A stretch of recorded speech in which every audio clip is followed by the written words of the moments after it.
오늘 우리에게 주신 하나님의 말씀 사도행전 1장 3절로 5절입니다.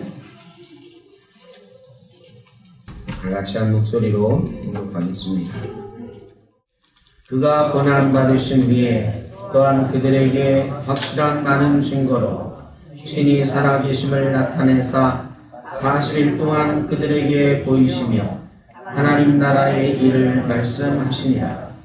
사도와 함께 모이사 그들에게 분부하여 이르시되 예루살렘을 떠나지 말고 내게서 들은 바 아버지께서 약속하신 것을 기다리라. 요한은 물로 세례를 베풀었으나 너희는 몇 날이 못되어 성령으로 세례를 받으리라 하셨느니라. 아멘. 떠나지 말고 라는 제목으로 오늘 말씀을 함께 나눕니다. 오늘 어린이 주일인데 어떻게 말씀을 드릴까 하다가 우리는 어린아이들이 많지 않은 그런 교회라서 우리가 다 함께 어린아이처럼 생각을 해보자 라는 마음으로 오늘 말씀을 함께 나누게 되었습니다. 사도행전을 저희가 읽어가고 있는데 사도행전을 대할 때는 사도행전은 역사라는 것을 기억을 하고 대하셔야 됩니다. 사도행전은 초대교회의 시작과 성장을 다룬 성경책이에요. 역사라는 것을 우리가 말할 때에 옛날엔 이랬어 라고 끝이면 아무것도 아닙니다.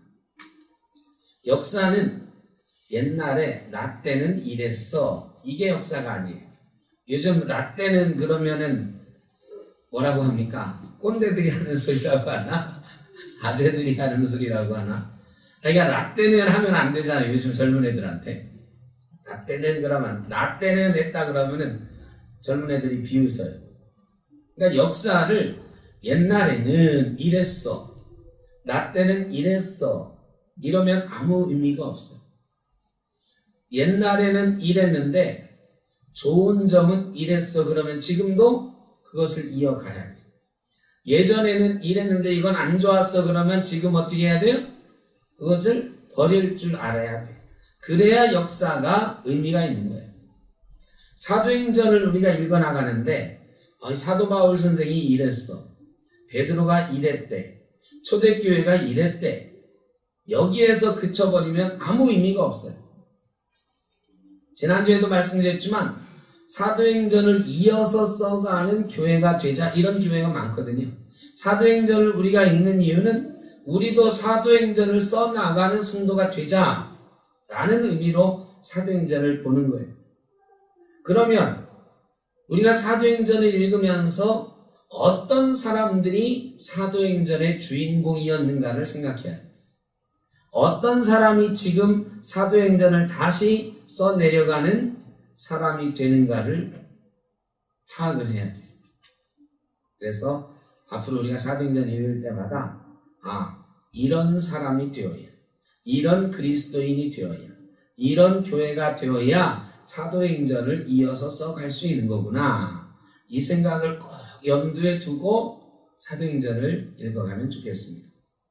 오늘 말씀은 이 사도행전의 서론 가운데 하나인데 누가가 지난주에 1, 2절에서는 예수 그리스도께서 이 땅에 살아계실 때에 십자가 지시기 전에 어떤 일을 하셨는지를 딱 두 절로 요약을 한 것이고 오늘 3절, 4절 말씀은 예수님께서 부활하신 이후에 승천하시기 전까지 무엇을 하셨는지를 요약을 하고 있어요.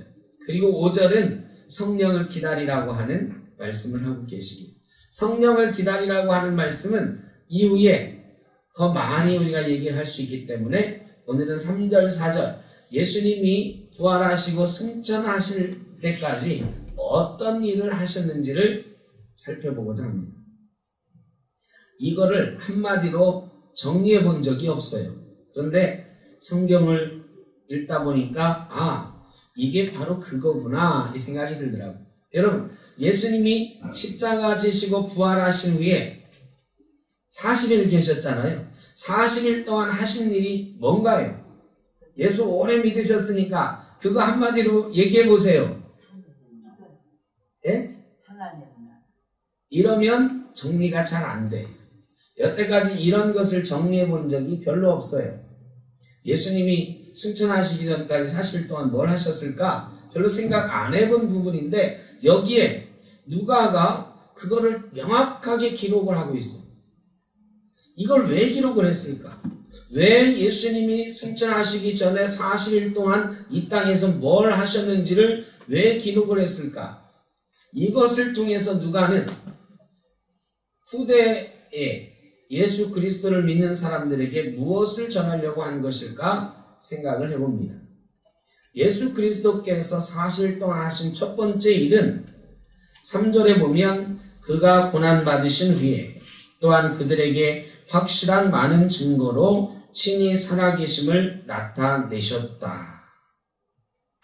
첫 번째 하신 일은 살아계심을 나타내셨다. 예수님이 살아나셨죠. 그런데 제자들 가운데는 예수님이 살아나신 것을 못 믿는 사람들이 많았어요. 도마 같은 경우는 대놓고 뭐라고 그랬어요? 손과 상자국을 만져보기 전에는 나는 못 믿는다. 그랬어요. 그런 사람이 도마만 있었을까요? 아니요. 지금보다 훨씬 더 비과학적인 시대, 유령의 존재를 사람들이 많이 믿던 시대에 예수님에 대해서 유령이다, 귀신이다 이렇게 말하는 사람들이 많았어요. 예수님께서 제일 처음 하신 일은 뭐냐? 확실한 많은 증거로, 확실하게 증거로. 어떤 도마에게는 막달라 마리아한테는 나를 만지지 말라고 그러셨거든요. 근데 도마한테는 뭐라고 하셨어요? 내 손을 만져봐라 그랬어요. 예수님이 내가 살아났다는 것을 못 믿는 사람들한테는 예수님의 몸까지도 직접 만져봐라 하면서 내가 진짜로 살아났다라는 것을 나타내셨어요. 확실한 많은 증거로 나타내셨어요. 예수님이 살아나셔서 제일 처음 하신 일은 뭐냐? 예수님이 살아났다는 걸 사람들한테 확실하게 알려주셨어요. 못 믿는 사람이 많았어요. 여러분, 부활은요, 상징이 아닙니다. 기독교의 상징은 무엇이냐? 부활이다. 이 사람들이 많이 얘기해요. 기독교 그러면 부활의 종교. 근데요, 사람들이 기독교의 상징은 십자가다, 부활이다 이렇게 말하는 부활은 아무 의미가 없어. 부활이 의미가 있는 것은 내가 어떻게 할 때 의미가 있는 거예요? 내가 확실히 믿을 때 의미가 있는 거예요. 여러분 부활하신 예수님을 확실히 믿습니까? 내가 부활하신 예수님을 확실히 믿느냐? 이게 중요한 거지. 기독교의 상징은 부활이야 이게 아무 의미가 없어요. 내가 믿느냐? 왜?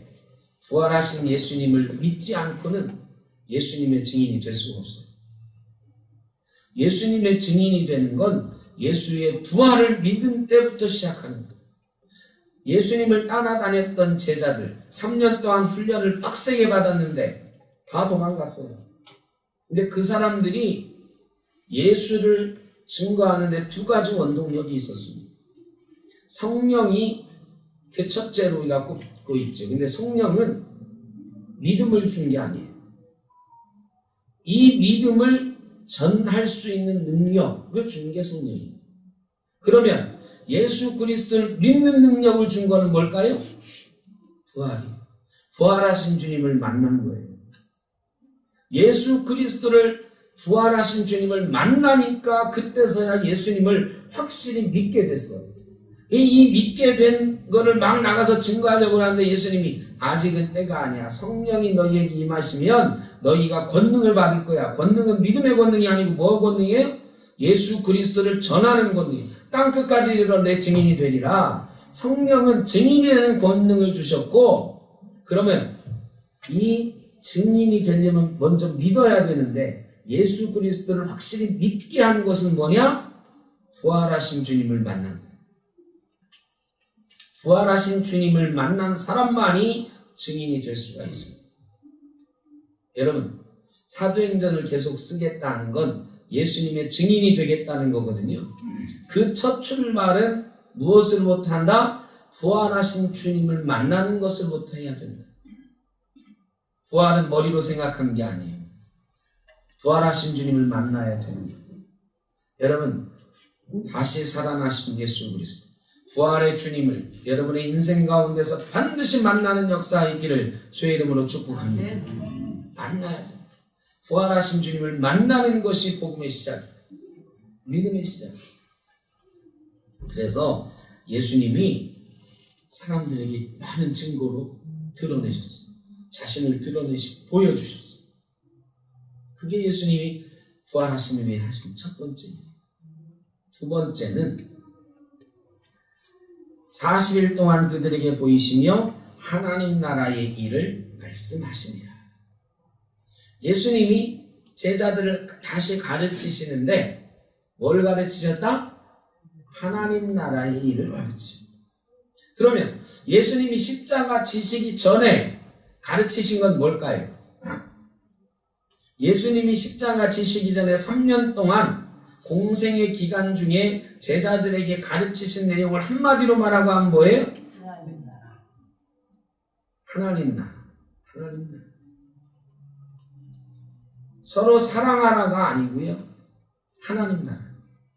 사랑하라는 말이 성경에 80몇 번 나오는데 하나님 나라라는 말은 120번 이상 나와요.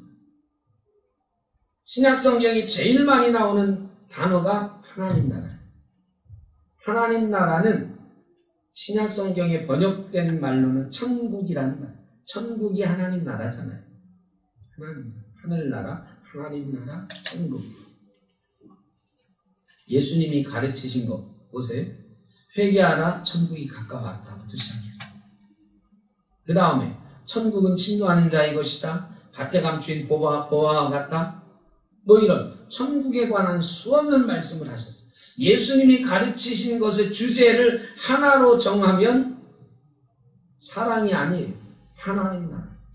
그러니까 우리가 착각하게 해서 예수님은 사랑을 가르쳐 주셨다. 아니에요. 사랑은 직접 실천해서 보여주신 거지.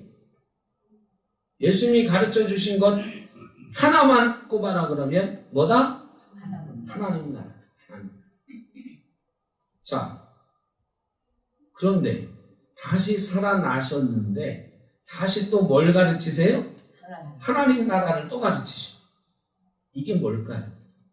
예수님이 3년 동안 죽어라고 가르치셨는데 예수님의 부활을 경험하기 전에는, 십자가를 경험하기 전에는 제자들이 하나님 나라를 알았어요, 몰랐어요? 머리로는 알았지. 하나님 나라를 3년 동안 들었으니까. 그런데 제자들의 생각은, 마음은 어디에 가 있어요? 이 땅에 가 있어요. 예수님은 하나님 나라의 구원 사역을 이야기하고 그것을 위해 오셨는데 제자들은 뭐를 꿈꾸고 있었어요? 이 땅의 나라에서 예수님이 왕이 되고 나는 총리가 되고 나는 재무대신이 되고 이거 꿈꾸고 있었어요. 그러니까 예수님이 잡혀갈 때 제자들이 다 어떻게 했어요?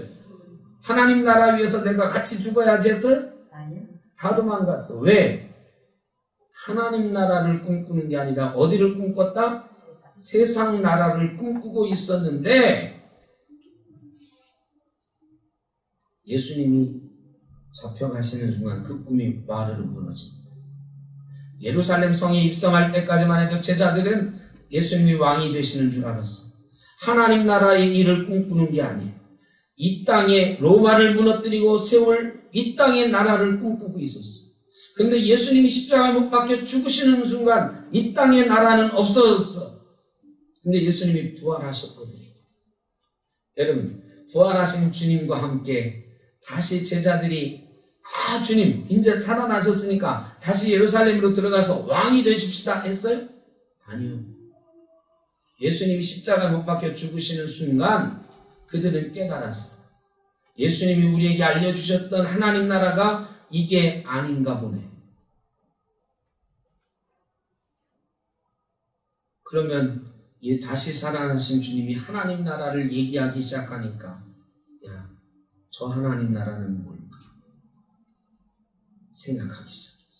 그때서야 제자들은 하나님 나라가 무엇인가 깨닫기 시작했어.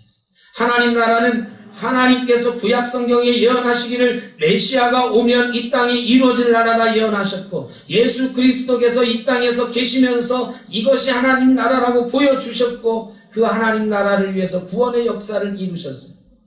그리고 그 하나님 나라는 예수 그리스도께서 이 땅에 다시 오시면 완성될 거라고 말씀하셨어요. 제자들은 그 하나님 나라에 대해서 배우기 시작했어요. 깨닫기 시작했어요. 그 하나님 나라를 이제 증언하는 증인이 되어야 되겠다고 생각하기 시작했어요. 이전까지는 예수님을 전하자 할 때 저분이 왕이 되실 거야. 너 저분 앞에 줄 서야 돼. 우리나라에서 줄서기 잘하죠. 이런 줄서기였어요. 예수가 왕이 될 거야. 예수 편에 서는 놈이 출세할 거야. 근데 지금은 아니에요. 지금은 제자들이 나중에 증거하는 건 그게 아니라 하나님 나라를 증거하기 시작했어요. 예수 그리스도께서는 너희가 전해야 되는 나라가 이 땅의 나라가 아니라 하나님의 나라다라는 것을 가르쳐 주셨어요.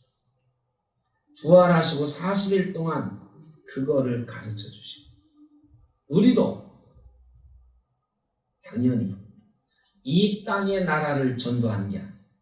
이 땅의 나라를 증언하는 게 아니에요. 우리가 증언해야 되는 건 어느 나라? 하나님 나라. 그런데 우리는 하나님 나라를 잘 증언해 왔나요? 하나님 나라는 도대체 뭐예요? 여러분, 하나님 나라를 한마디로 설명하자고 하면 누가 다스리는 나라다? 하나님이 다스리는 나라. 너무 우스운 얘기였지만 그게 정답이에요. 하나님 나라는 주권이 누구에게 있는 나라다? 하나님 나라.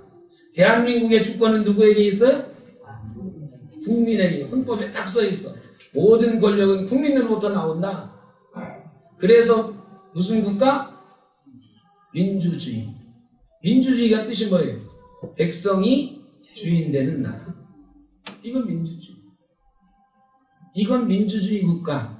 백성이 주인 되는 나라. 국민이 주인 되는 나라. 하나님 나라.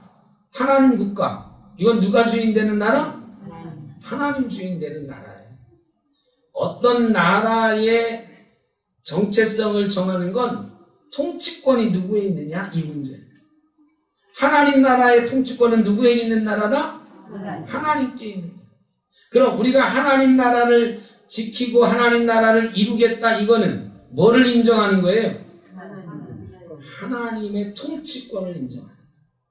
하나님의 통치권에 순종하겠다.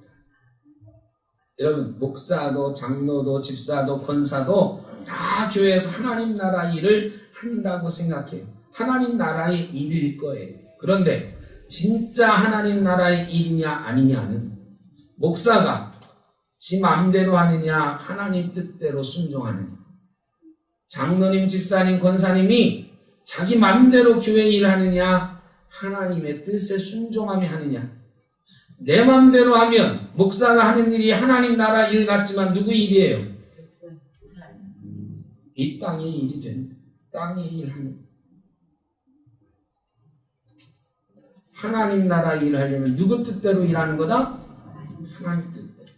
하나님의 통치권을 인정하고 거기에 순종하는 거예요. 그럼 우리가 여태까지 잘 했을까요? 못했을까요?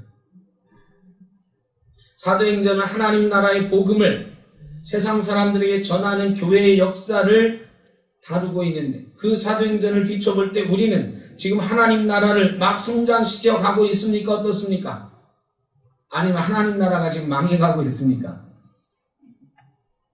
여러분, 교회가 지금 이루어가고 있는 게 하나님 나라라면 이 하나님 나라는 계속해서 성장해요.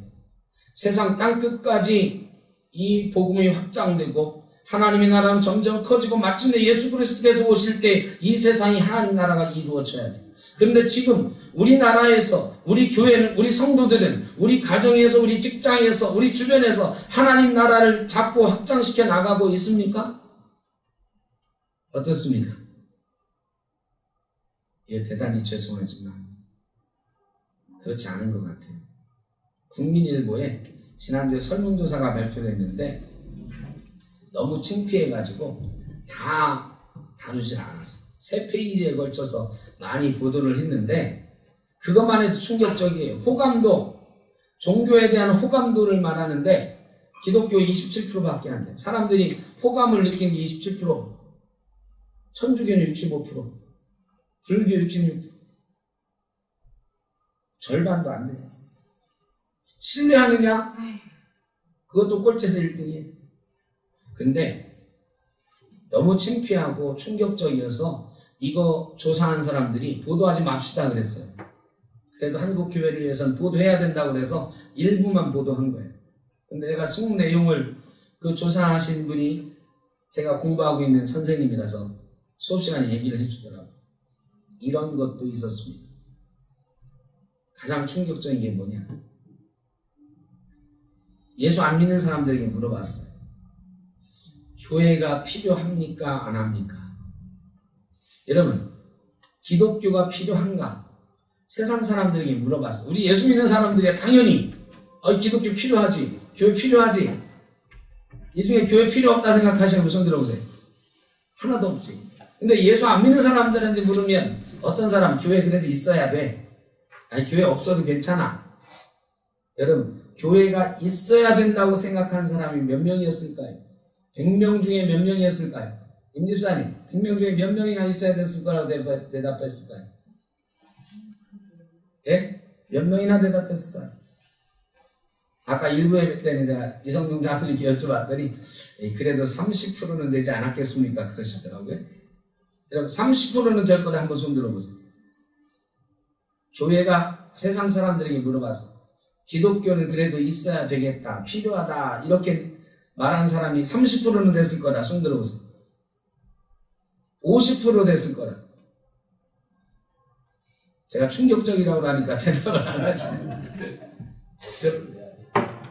충격적인 게 6.7%였어요. 6.7%.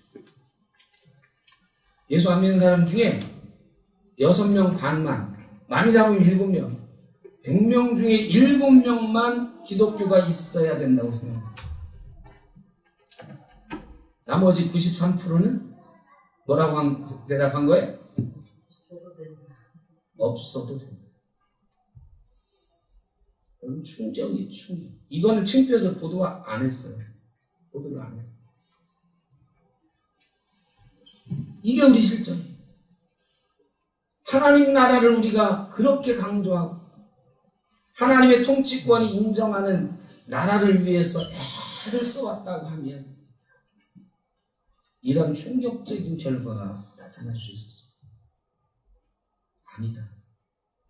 우리가 하나님 나라라고 얘기하면서 다 누구 일 한 거다? 자기 일, 세상 일 한 거다. 목사가 하나님 나라 일하지 않고 자기 일. 교회에서 수많은 봉사하는 사람 정말 헌신적으로 봉사했어요. 헌신적으로 전도하고 선교했어요. 그런데 세상 사람들은 그걸 하나님 나라 일이라고 인정을 안 해요. 다 뭐라고? 지들 좋아서 하는 거야. 지들끼리 좋아서 하는 거야. 지들만 아는 거야. 호감도가 없어요. 신뢰가 없어요. 그래서 필요 없다고 생각해요. 이게 국민일보에서도 조사해놓고 충격이에요. 보도를 할까 말까 논란이 심했어요. 그래서 일부는 빼고 지금 보도했어요. 우리도 충격 먹었어요. 야, 그렇게까지. 여태까지 나온 조사 중에 제일 충격적인 조사. 모든 면에서 꼴찌가 아니야. 아예 비교가 안 돼. 천주교 절반도 안 되고 불교의 절반도 안 돼. 호감도 신뢰도 이런 거. 왜? 우리가 하나님 나라 일을 우리 하는 거죠. 사람들이 잘 하나님 나라 일했으면 일했을 리가 없어. 그래서 주님께서 하나님 나라 일을 가르치셨어요. 우리에게도 하나님 나라 일을 하라고 너무 당연한 건데 다시 말씀하시고 있는 거예요. 예수 믿는 건 하나님 나라 일하라고 예수 믿는 건. 자기 생각, 자기 고집이 아니라 하나님의 통치권을 인정하고 하나님이라고 하면 어떤 말씀을 하실까? 하나님은 무슨 뜻으로 하실까? 목사에게도 장로에게도 집사에게도 권사에게도 우리 교회를 향해서 하나님 나라 일을 주님께서 지금도 말씀하시고 계십니다. 예수님이 우리에게 지금 말씀하신다고 하면 딱 하나, 하나님 나라. 하나님 나라 일이다.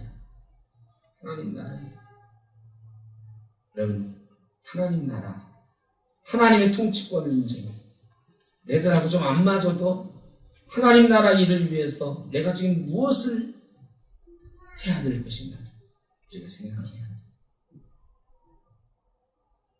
그 다음에 주님께서 하신 일은 무엇이냐? 함께 모이사, 사도와 함께 모이사. 예수님이 부활하셨을 때는요, 특별한 몸이 되셨어요. 물론 육신으로 부활을 하시고 영도 부활하셨지만 내가 아직 하나님 나라에 올라갈 몸이 되지 않았다. 나를 만지지 마라. 이러셨거든요. 이제 제자들도 부활하신 주님을 대할 때는 좀 다르잖아요. 겁이 나잖아요. 저분이 우리가 만나던 주님 맞나? 두렵거든요. 그런데 예수님이 함께 모이셨다. 제자들 모이는데 함께 계셨다. 하나님과 제자들이 다시 살아나신 주님과 제자들이 함께 모였다 그랬어요. 여러분, 교회는 함께 모이는 곳이에요. 하나님과 사람이 함께 모이는 것이 교회. 부활하신 주님과 부활하신 예수님과 우리가 함께 만나는 곳이 교회. 있을 수 없는 일이에요, 사실은. 그 함께 모인 곳에는요, 막달라 마리아처럼 귀신 들렸던 여인도 있고, 세리도 있고요, 세리였던 마태도 있었고요, 열심당원이었던 사람도 있었고. 이 말은 뭐예요? 친일파와 독립운동가였던 사람이 함께 만나, 함께 모여 있어요. 누구 때문에 모였어요? 예수님 때문에. 교회는 그런 곳입니다. 교회는요, 온갖 종류의 사람들이 다 함께 모일 수 있는 곳이 교회예요. 경상도 사람만 모이는 것이 교회가 아니에요. 전라도 사람, 경상도 사람 따지지 않고 모이는 게 교회. 충청도 사람, 이북 사람 따지지 않고 모일 수 있는 게 교회. 좌파, 우파 따지지 않고 함께 모여서 형제, 자매로 지낼 수 있는 게 교회. 교회는 그런 곳이 함께 모일 수 있는 곳이. 자꾸 교회에서 편 나누고 자꾸 이것저것 따지면 안 돼. 그 재미있는 교회 이름 하나 제가 말씀드리면, 저 봉천동에 가면 경천교회가 있어요. 경천교회. 여러분, 이 경천교회 이 한문이 무슨 경자일까요? 경천교회 그러면 당연히 공경할 경 하늘천자. 네? 하늘을 공경하는 사람들이 모이는 곳. 이럴 것 같죠, 여러분? 근데 이 그 경자가 뭐냐? 무슨 경자야? 경상도 경자야. 이게 뭐라고요? 네? 경사경. 그러니까 경상도 할 때 경자. 그게 경천교회. 지금은 뭐 그런 의미는 아니겠습니다만, 예전에 맨 처음에 세울 때 전설에 의하면 경상도 사람들의 천국을 만들자 경천교회. 예전에는 어느 교회 그러면 거기는 호남교회다. 이런 거 많았어요. 호남 사람 아니면 거기는 안 돼. 제가 있던 어느 교회는요, 목사님을 새로 모시는데 1년 넘게 못 모셨어. 근데 목사 후보가 여러 명 왔었어. 근데 왜 못 모셨냐? 경상도 출신 교인들이 경상도 출신 목회자를 모셔. 그러면 누가 반대해요? 전라도 사람들이 무조건. 어디서 좋다 하는 분을 또 전라도 분 모셔왔어. 이번에 누가 반대? 경상도 분. 여러분, 담임 목사를 못 모셔. 그래가지고 나중에 어떤 분이 오셨냐? 고향은 제주도시고 사모님은 경상도시고 이런 목사님이 오셨어요. 그래서 전라도도 아니고 경상도도 아닌 사람 모셔옵시다. 여러분, 교회가 그런 적이 있었어요. 요즘은 많이 없어졌지만 지금도 어디는 전라도 사람 아니면 안 돼. 어디는 경상도 사람 아니면 안 돼. 어디는 부모님이 이북 출신 아니면 안 돼. 옛날에 그랬어요. 영락교회 이북 출신 아니면 안 돼. 인천제일교회 이북 출신 아니면 안 돼. 여태까지 그랬어요. 교회가 이게 하나님 나라 위해서 하는 건 함께 모여있는 거냐? 아닌 경우가 너무 많아. 교회는 다 떠나서 예수 때문에 함께 모여서 하나가 될 수 있는 곳이어야 된다. 그게 교회다. 우리 주님이 몸소 가르쳐 주신 제자들과 함께 사심으로 부활하신 주님이 제자들과 함께 모여서 계십니다. 따로 떨어져 있다가 어느 순간만 뿅 하고 나타나신 게 아니에요. 함께 모여서 살아계십니다.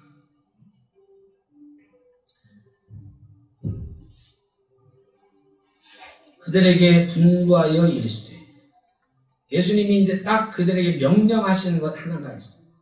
명령하시는 것. 성령을 기다리라는 나중에 얘기한다고 그랬어요. 먼저 명령하신 게 뭐예요? 예루살렘을 떠나지 마라. 떠나지 마라. 여러분, 예수님이 이 말씀을 왜 그렇게 말씀하셨어요? 예수님이 승천하시면 제자들은 예루살렘을 떠날까요? 안 떠날까요? 떠날 가능성이 훨씬 많죠. 근데 예수님이 떠나지 말라고 해서 안 떠난 거지, 예수님이 이 명령 안 하셨으면 떠났을까 안 떠났을까 생각해보면 당연히 떠났어요. 성령을 기다려도 우리가 뭐하러 예루살렘에서 기다려? 왜? 예루살렘은 겁나는 곳이에요. 지금도 예수쟁이들 잡으려고 혈안이 돼 있는 곳이야. 예수쟁이들 모였다 그러면 군대가 쫓아와서 언제 잡아갈지 몰라. 여러분, 그런 데서 불안하게 모여 있겠어요? 아니면 야, 우리 흩어져 있다 좀 잠잠해지면 모이자 했겠어요? 당연히 흩어져서 잠잠해지면 모이자 했을 거예요. 고향이 예루살렘인 사람이 거의 없어. 대부분 어디가 고향이에요? 갈릴리가 고향이에요. 떠나는 거죠. 예루살렘에 머물러 있을 이유가 없어. 그런데 예수님이 떠나지 말라. 그것도 예루살렘을 떠나지 말라. 예루살렘을 떠나지 말라고 하신 이유가 있어요. 첫째, 예루살렘은 복음의 시작이 될 것이라고 하나님께서 예언하신 곳이에요. 주의 말씀은 어디에서? 예루살렘에서 나올 것이다. 시온에서 주의 말씀이 나온다. 예루살렘에서 주의 말씀이 나올 것이다 라고 예언됐던 곳이 예루살렘. 복음의 역사는 어디에서부터 시작돼야 돼요? 예루살렘에서부터 시작되는 게 하나님의 뜻이었어요. 그래서 예루살렘과 온 유대와 사마리아와 땅끝까지 라고 하셨어요. 갈릴리에서부터 시작된 게 아니라, 예수님의 고향도 갈릴리고 갈릴리에서 복음을 제일 먼저 전하기 시작하셨지만 예수님께서는 예루살렘이 하나님이 선택하신 곳이라는 것을 알았어요. 그래서 떠나지 말라 그랬어요. 두 번째, 예수님이 십자가 지신 곳이 예루살렘. 복음의 십자가 역사의 시작이 예루살렘에서부터 일어났어요. 그래서 그 십자가 역사를 이어가는 복음의 사역은 예루살렘에서부터 되어야 된다. 구원의 시발점이 예루살렘이었어요. 왜? 예루살렘에서 해야 사람들이 지금처럼 뭐 인터넷이 발달하고 방송국에서 막 중계했으면 야, 예수님이 예루살렘에서 죽으셨다 다 알지만, 예수님이 예루살렘에서 십자가 지셨다는 건 예루살렘 사람만 알아요. 거기서 복음의 역사가 시작돼야 십자가 지신 의미도 사람들이 알고 십자가 지셨다가 다시 살아나신 것도 사람들이 아는 거예요. 그래서 예루살렘이 중요한 거죠. 세 번째로는 예루살렘은 패배의 도시예요. 예수님이 죽은 곳이에요. 그런데 예수님이 부활하심으로 사탄과 싸워 이기셨어요. 죽음의 권세를 이기셨어요. 예수님은 승리하셨는데 이제 교회도 그 승리를 이어가야 돼요. 그 승리를 이어가려면 교회가 어디서부터 시작돼야 된다? 예루살렘에서. 예수님은 패배하지 않았다라는 것을 선언하고 승리를 선언하는 교회의 역사, 예루살렘부터 시작되어야 된다라고 말씀하고 계시는 겁니다. 떠나지 마라. 흩어지지 마라. 예루살렘을 중심으로 모여 있어. 떠나지 말라 하는 말을 제일 잘 듣는 사람은 어린이들. 오늘 어린이 주일인데요. 어린애들은요, 너 여기 꼼짝 말고 있어야 돼. 그러면 여기 있는다. 그런데 머리가 조금 크면 어떻게 해요? 안 들어요. 여러분, 우리는 어떻게 어린입니까? 머리가 큰 사람들입니까? 인간의 나이로는 나이가 많은 사람은 영적으로 여러분 어린아이입니까? 머리가 큰 사람입니까? 예? 영적으로 어린아이예요? 머리가 큰 사람이에요? 잘 생각하셔야 돼요. 솔직하셔야 돼요. 여러분 정말 어린아이인가요? 아니면 영적으로 커 있나요? 머리가 큰 사람인가? 예수님이 우리에게 떠나지 말라 그러시는 거는 영적으로 어린아이가 되라는 거예요. 어린아이처럼 되지 않고는 천국에 갈 자가 없다 그랬어. 이건 영적인 이야기를 하고 계시는 거예요. 우리 어린이 주일마다 이 얘기 수도 없이 들었죠. 어린아이처럼 돼야 돼요. 어린아이처럼 되지 말라는, 된다는 건 뭐냐? 떠나지 말라 그러면 떠나지 않아요. 부모 올 때까지 그냥 그 자리에서 계속 기다리고 있어야 되는 거예요. 어린아이들은 그래요. 근데 조금 큰 사람들은 왜 이렇게 안 오셔? 내가 한번 찾아봐야지. 이런 거거든. 여러분, 우리가 영적으로 어린아이인가? 주님께서 떠나지 말라는 곳을 떠나지 않고 지키고 있는가? 아니면 내가 좀 컸다고 내 마음대로 돌아다니는 머리가 큰 어른인가? 오늘 우리에게 어린아이가 되라고. 이 코로나 시국에 우리는 생각합니다. 우리 어린 후대들에게 무엇을 남겨줄 수 있을까요? 우리 아이들에게 교회를 떠나지 말라고 우리가 가르쳐 줘야 돼. 예루살렘을 떠나지 말라고 우리 주님께서 가르치셨던 것처럼 우리 후세들에게 교회를 떠나지 말고 예수님 떠나지 말고 신앙 지키라고 말을 해줘야 되는데 여러분 말한다고 들어요? 안 들어요? 여러분 자녀 중에 신앙생활 잘해라 이러면 여러분 자녀 중에 들을 사람은 듣지. 그런데 어떤 애들은 죽으라고 안 듣잖아요. 언제까지 우리 말을 들어줄까요? 안 들어요. 그러면 어떻게 해야 될까?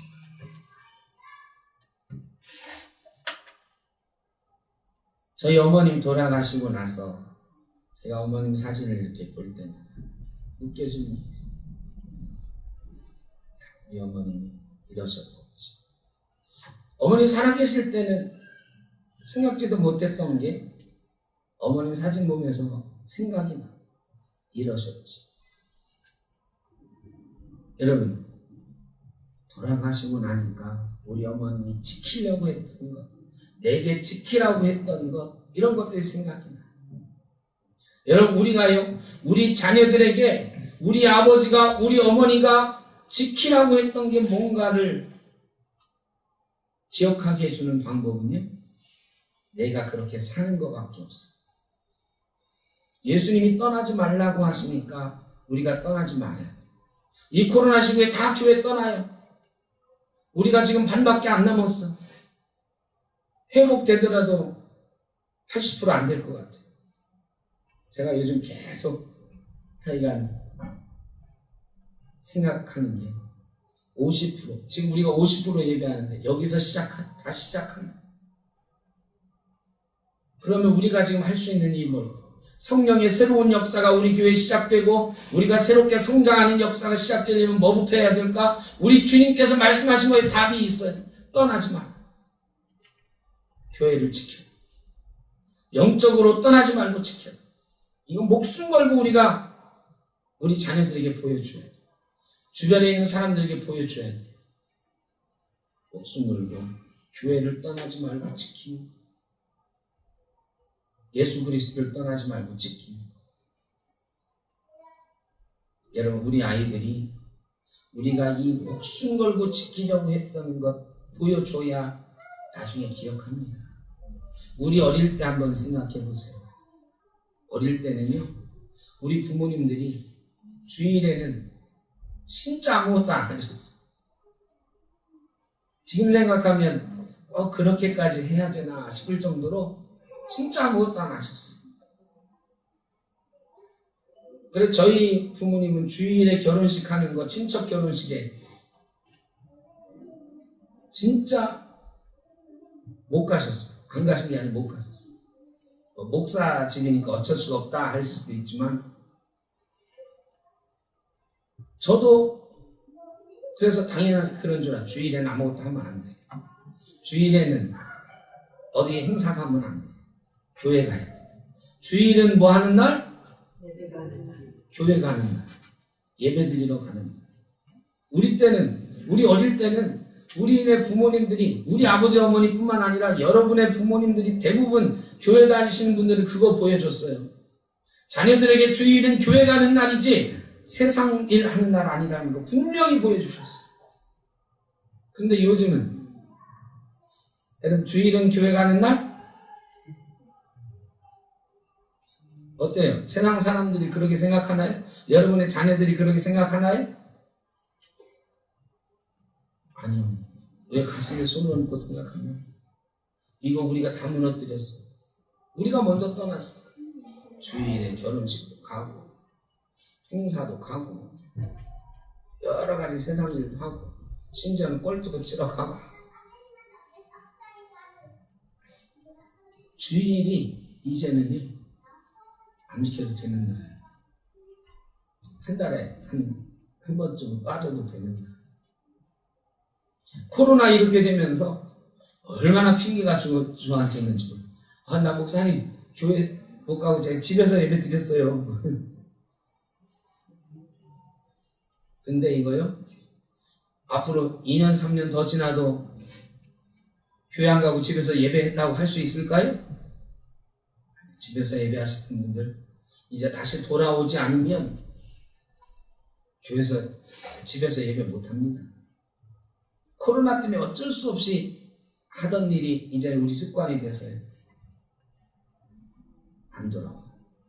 예배 안 해. 그럼 그걸 보는 자녀들은 주일날 예배하러 갈까요? 안 가요. 부모가 주일날 교회 안 가고 딴짓하는데 우리 자녀들이 주일에 교회 가는 거 말고 다른 신앙을 전수할 방법이 있어요? 내 집에서 성경 가르치면 되지. 신앙 가르치면. 여러분, 주일에 교회도 안 가는데 신앙 가르치고 전수할 수 있습니까? 안 되는 거예요. 그냥 하나만 잘하면 그나마 다행. 그 하나가 뭐다? 주일에 교회 가는 거죠. 교회를 떠나지 마세요. 그거 하나만 잘해도 신앙 물려줄 수 있어요. 우리 부모님들이 우리에게 물려준 거 생각해보니까 딱 그거 하나예요. 주일은 교회 가는 거. 그거 목숨 걸고 지키셔서 우리에게 물려주셨어요. 우리도 교회를 떠나지 말고. 근데 교회를 떠나지 말고 하는 이 명령을 지켜낼 수 있는 사람은 누구나? 어린아이처럼 되는 사람입니다. 어린아이처럼 하나님 명령이 아버지의 명령이요, 어머니의 명령. 나 이거 안 들으면은 나 고아돼. 이거 안 들으면 엄마 아빠 잊어버려. 여기 있으라고 그랬으니까 떠나지 말아야 돼. 이런 간절한 마음으로 어린아이처럼 돼야 지킬 수 있습니다. 여러분, 우리가 어린아이처럼 지금 떠난 사람들, 이 빈자리들 아쉽지만 우리가 이제 다짐을 하는 거죠. 떠나지 말아야지. 떠나지 말아야지. 기다려야지. 성령이 역사하는 걸 기다려야지. 그러면 우리는 다시 성령의 역사를 시작할 수 있습니다. 다시 사도행전의 역사를 시작할 수 있습니다. 하나님 나라의 일을 시작할 수가 있습니다. 우리 남은 자들이, 남은 이들만이라도 떠나지 말고 이 교회를 중심으로 예루살렘을 떠나지 말고 기다리라고 하는 예수님의 명령을 지키는 제자들처럼 이 자리를 지키면서 성령의 역사를 새롭게 시작하는, 사도행전의 역사를 새롭게 시작하는 저와 여러분 되시기를 주의 이름으로 축복합니다. 기도하겠습니다. 사랑의 아버지 하나님, 사도행전의 역사를 이어가기를 원하지만 하나님 나라의 일은 우리의 일이 아니고 어린아이처럼 떠나지 말고 하나님 말씀 붙들고 교회를 붙들고 살아야 되는데 우리의 머리는 커져서 때로는 내 생각대로 안 해도 될 것 같고 떠났다가 돌아오면 될 것 같기도 하고 하나님 우리를 불쌍히 여겨주셔서 교회를 붙들고 떠나지 않게 하시고 하나님 말씀을 붙들고 떠나지 않게 하시고 우리 후대들에게 떠나지 않는 모습 우리 부모님들이 물려주셨던 것처럼 우리도 물려줄 수 있도록 인도하여 주옵소서. 예수님의 이름으로 기도하옵나이다. 아멘.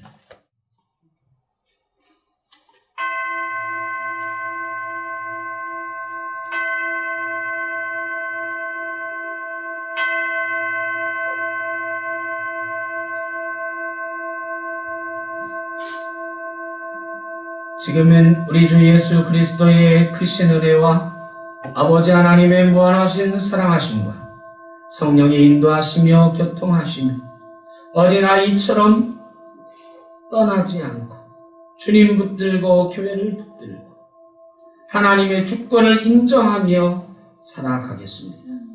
사도행전의 주인공이 되겠습니다. 다짐하며 나아가는 죄사랑하는 자녀를 머리 위에 우리에게 허락해 주신 어린 아이들과 우리 센터교회에 속한 모든 권속들과 그 가정 위에 이 나라 이 민족 위에 영원토록 함께 하시기를 간절히 축원하옵나이다. 아멘.